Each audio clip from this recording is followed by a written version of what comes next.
Buenas, os voy a hablar del tema del mester de clerecía, frente al mester de juglaría caracterizado por el contenido popular y la irregularidad métrica. Surge en el siglo XIII un nuevo tema llamado mester de clerecía, cultivado por los clérigos, aunque tendiendo siempre por tales no solo a quienes lo eran propiamente, sino también según la conocida definición a todo hombre culto y letrado, que poseyera la educación latino-eclesiástica. El clérigo acaba por convertirse en escritor romance, si bien propiamente la palabra clérigo tiene relación con el latín clerus, adopta una significación más amplia. El clérigo se caracteriza por saber intelectual a diferencia del caballero guerreador.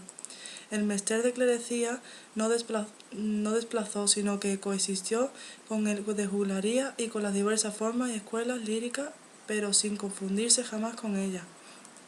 El mester de clerecía va a utilizar la cuadernavía, estrofa formada por 4 versos alejandrinos con rima consonante.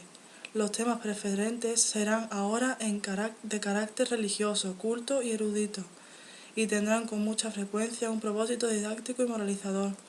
Las obras fundamentales del mester de clerecía en el siglo XIII son el libro de Alexandre, el libro de Apolonio y la obra de Gonzalo de Berceo.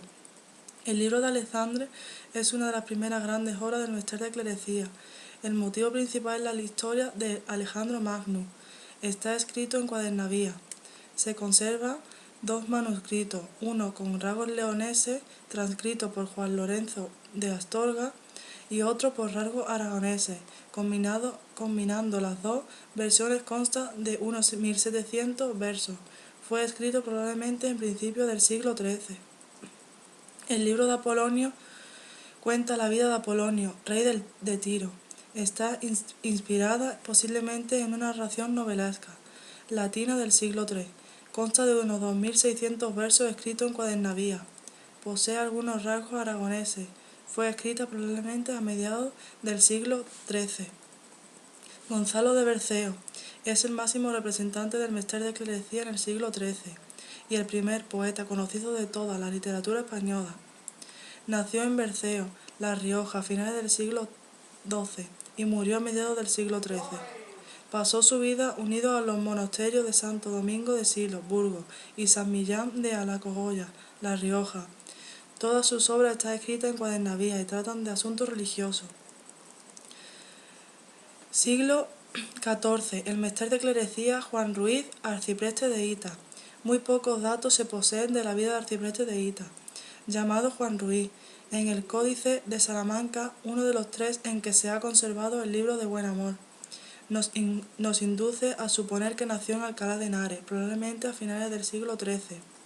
Fue arcipreste de Hita y por causas desconocidas parece que sufrió prisión durante cierto tiempo por orden del cardenal Gil de Albornoz, arzobispo de Toledo. El libro de Buen Amor fue denominado el libro de los Cantares. Modernamente ha prevalizado el nombre del libro de Buen Amor. Se trata de un extenso poema de 1709 estrofas, de carácter misceláneo, donde tiene cabida lo religioso y lo profano, la narración junto a fragmentos líricos, la fábula y la sátira, la observación personal y las influencias literarias más diversas, lo popular y lo oculto.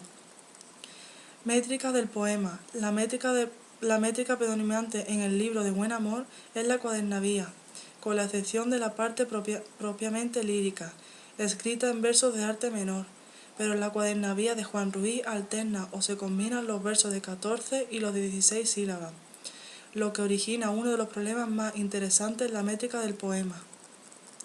La prosa en el siglo XIV.